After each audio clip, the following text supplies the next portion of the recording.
Yo les bros, c'est Goji. Avant tout, il s'agit d'une vidéo portant sur un élément principal du chapitre 983. Donc si vous n'êtes pas à jour, continuez à vos risques et périls.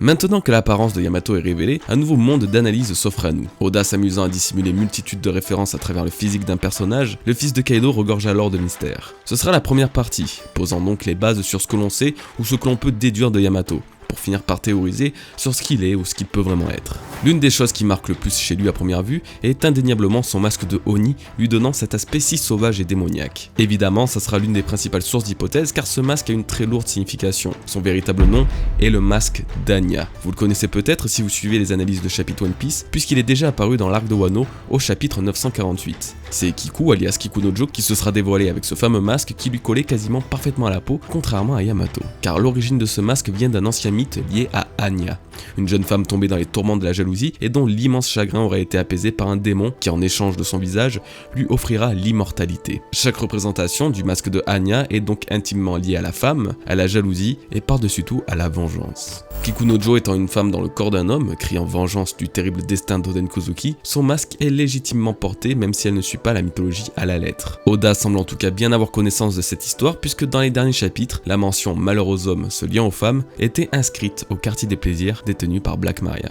C'est là que Yamato est intriguant. Pourquoi celui qui est censé être un homme possède un masque avec une telle signification? Son genre est d'autant plus sujet à controverse puisque l'histoire du célèbre prince Yamato, pouvant éventuellement être l'origine du nom du fils de Kaido, fait également mention d'un travestissement. Durant un banquet, il se sera déguisé en femme pour séduire et vaincre deux puissants guerriers, ce qui sera grandement relaté dans ses exploits et sa légende.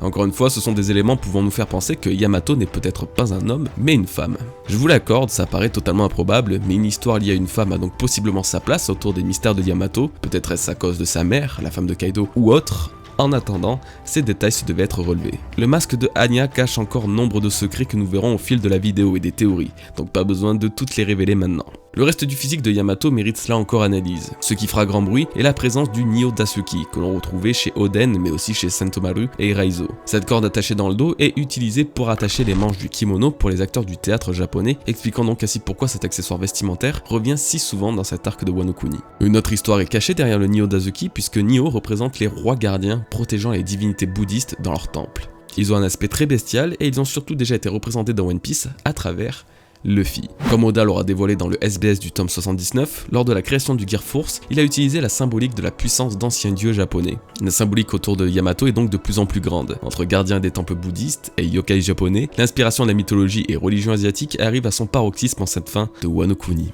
Maintenant, un accessoire qui est désormais plus scénaristique qu'historique, ces menottes. Elles auront fait grand bruit également, des chaînes brisées aux poignets de Yamato témoignant d'une captivité viendront nous faire penser que le fils de Kaido était détenu contre sa volonté par son père sur Onigashima.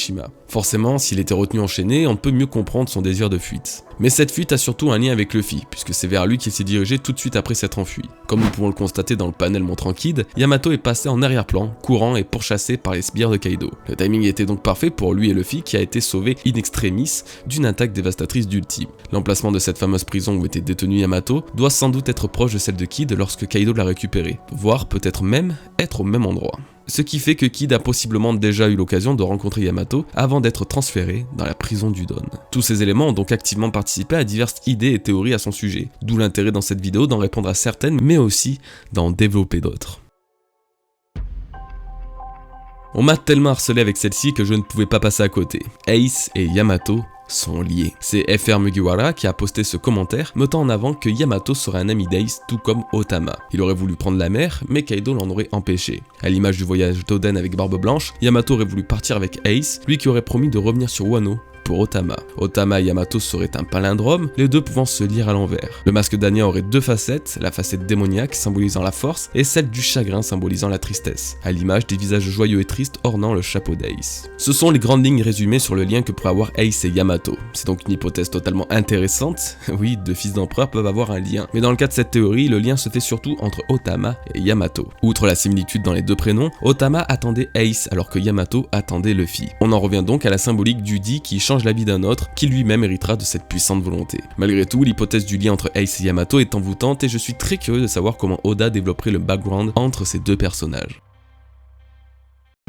Une autre théorie largement divulguée est que Yamato ne serait nul autre que Oden. De tout ce que j'ai pu lire dans les commentaires de ma review du chapitre 983, une idée ressortait quasiment tout le temps, Yamato et Oden, ou encore qu'il soit l'âme d'Oden dans le corps du fils de Kaido. C'est cette ressemblance non moins troublante avec le défunt grand samouraï qui aura poussé les gens à y voir une forme de renaissance. La dette à vie de Big Mom, qu'elle aura mentionné dans le chapitre 907, serait donc à l'origine de la création de Yamato. Mais cette fois-ci, la théorie a une véritable faille. Comme me l'a fait remarquer un abonné en commentaire, Pound a expliqué dans le chapitre 835 que le fruit des âmes de Big Mom ne permet pas de posséder le corps de quelqu'un. Donc sauf si Yamato n'est pas vraiment une personne à part entière, Big Mom n'a pas pu retirer l'esprit d'Oden pour le mettre dans le corps de son fils. Et après tout, est-ce que ça serait pas un petit peu flippant que Kaido ait une telle obsession envers Oden au point qu'il veuille prendre son esprit pour en faire son fils? Que Yamato veuille ressembler à Oden est une chose, mais que Kaido fasse ressembler Yamato à Oden, ça c'est beaucoup plus louche. En tout cas, la théorie de l'âme transférée par Big Mom s'est fortement décrédibilisée à partir du moment où son pouvoir ne lui permet pas une telle chose. Cependant, Kaido a toujours une dette envers elle, et cela peut encore et toujours avoir un lien avec Yamato. Maintenant que j'ai parlé des théories populaires de ces derniers jours, je vais parler des miennes qui me sont venues en tête après avoir lu et analysé cet incroyable chapitre. Pour rebondir sur le lien entre Oden et Yamato, l'apparition de ce dernier m'a donné l'impression de revoir cette notion omniprésente de volonté héritée. Sans réellement savoir comment et pourquoi, une volonté d'accomplir l'impossible ou tout simplement de vivre a toujours accompagné les porteurs d'un certain dit. Oden l'a crié haut et fort: mon esprit, lui, va survivre. Ces derniers mots précédant sa mort n'auraient pas de meilleur impact aujourd'hui. Son esprit et sa volonté auraient été hérités par le jeune Yamato, lui attendant son salut, nommé Monkey D. Luffy. Ainsi, pas question d'une réelle réincarnation, mais plutôt d'une transmission. Une transmission des rêves et d'une volonté d'un homme ayant autrefois fait la gloire du clan Kozuki.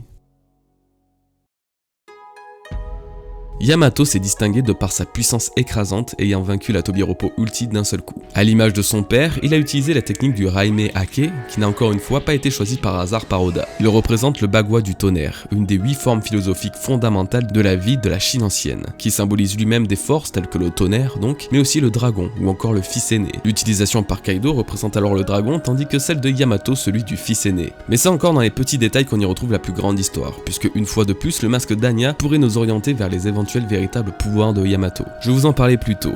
Anya est le mythe d'une jeune femme dévorée par la jalousie, ayant des notions telles que l'immortalité, la haine, la tristesse et la vengeance orbitant autour d'elle. Durant sa transformation, Anya passera par plusieurs étapes. Celui du Numari, où l'esprit de la jeune femme pourra être sauvé puisque le démon n'a pas encore pris trop possession de son corps. Celui du Shunari, où la possession est bien plus marquée et le masque d'Anya apparaît. Et la forme finale, Onari, cette fois-ci la jeune femme se transformera en un terrible serpent qui sera perdu à tout jamais. Le mythe du serpent revient donc encore une fois avec le fils de Kaido. Alors que lui-même est un dragon, tout comme Momonosuke après avoir mangé son fruit artificiel, et que Orochi possède le Zoan mythologique du même nom, Yamato semble également avoir un lien avec cet animal tant représenté dans cet arc de Wano Kuni. Malgré la redondance, pourrait-on y voir à nouveau l'apparition d'un fruit du démon, du serpent, mais cette fois-ci avec Yamato. Si on suit la logique imposée dans l'équipage de Kaido, chacun est censé posséder un fruit du démon, et plus particulièrement un Zoan ancien voire mythique. Pour plus de précision, les Zoan anciens tels que les dinosaures sont possédés par les Tobiropo et les calamités, tandis que les Zoan mythiques sont possédés par les leaders, Kaido et Orochi. Pourquoi Yamato échapperait-il à la règle? En toute logique, étant un grand nom lié à Kaido, il est également susceptible d'avoir un Zoan mythique. Je parlais de serpent, oui, mais il existe une autre variante qui pourrait être parfaitement adaptée à Yamato, qui est le Zoan de l'Oni. C'était déjà une théorie connue avant de connaître les pouvoirs de Kaido. Beaucoup pensaient à juste titre qu'il aurait pu avoir un fruit du démon le transformant en ogre, ou démon, japonais aussi appelé Oni. À l'inverse total du fruit du Bouddha de Sengoku, apparu à Marineford, celui de Yamato représenterait donc un être démoniaque, le Oni d'Onigashima. Expliquant donc ce masque de démon, mais aussi son kanabo, arme emblématique des Oni japonais. Quoi qu'il en soit, sa puissance ahurissante semble bien faire honneur à son père et s'irait à merveille dans un équipage en manquant cruellement, les Mugiwara.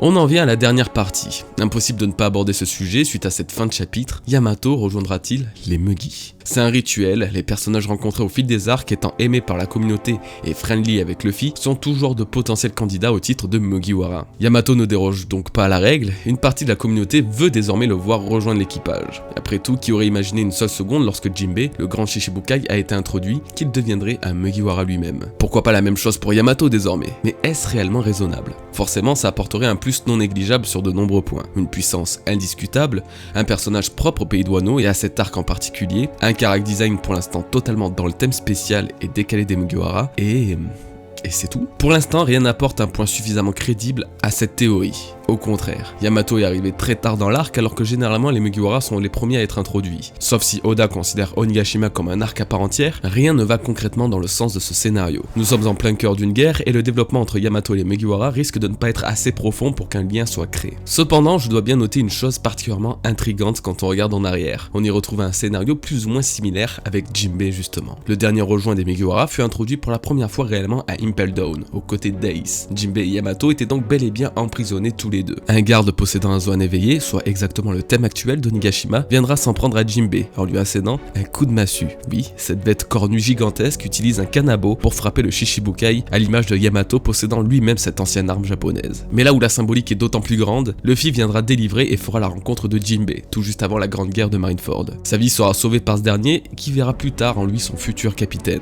Yamato lui s'est délivré de ses chaînes pour partir à la rencontre de Luffy qu'il attendait depuis un certain temps. Tout ça alors qu'une grande bataille résonne aux portes d'Onigashima. Ce qui semble être un pur hasard dans la ressemblance de ces deux scénarios ira presque nous conforter dans l'idée que Yamato rejoigne les Mugiwara. Mais avant de s'emballer, il faut surtout en savoir plus sur lui et les attentes qu'il a de Luffy, ou même du monde entier. Savoir ce qu'il peut réellement apporter à l'équipage et si son intégration est véritablement possible ou non. En prenant un peu de recul, un autre destin est totalement envisageable pour lui. Chacun des empereurs a au moins un enfant capable de tenir les rênes de la famille. Marco, après la mort de Barbe Blanche, a très vite été celui prenant une place dominante vis-à-vis des autres. Chose explicable par sa place, pouvant être considéré comme second plus important après le capitaine. Même chose du côté de Big Mom avec Katakuri, considéré comme le plus puissant de la famille mais aussi détenteur du Haki des rois. Cela semble le seul à posséder cette forme du Haki dans l'équipage de Big Mom, autre que l'empereur elle-même, et pour cause, celui qui l'a est destiné à diriger. Si Big Mom disparaît, je suis persuadé que Katakuri ferait un remplaçant parfait. Et c'est sûrement le cas justement avec Yamato. Kaido est destiné à mourir depuis son introduction, qui d'autre que son fils pourrait prendre sa place en tant que Yonko ou simplement pour diriger son équipage. La très grande annonce allant créer la confusion que Kaido s'apprête à faire et étant liée à Yamato serait peut-être l'expression de son désir à faire de son fils le futur empereur aux 100 bêtes. Mais oui, c'est peut-être pour échapper à ce destin déjà écrit que Yamato a brisé ses chaînes, se dirigeant ainsi vers le seul rayon de liberté traversant la mystérieuse brume de l'île d'Onigashima. Nous sommes à la fin de cette analyse très condensée de Yamato. Je tenais vraiment à lui dédier une vidéo entière mélangeant analyse justement ainsi que théorie. Différents sujets ont été abordés et j'ai voulu le faire d'une manière complète au possible, sans que ça en devienne terriblement long et indigeste. J'espère donc du fond du cœur qu'elle vous plaira. Nous sommes bientôt à 200 000 abonnés, un grand merci à vous tous, encore un tout petit peu d'effort et un nouveau palier immense sera franchi. N'hésitez donc pas à vous abonner si ce n'est déjà fait. En attendant, je vous souhaite une bonne semaine les bros, portez-vous bien et à la prochaine pour une nouvelle vidéo. Peace.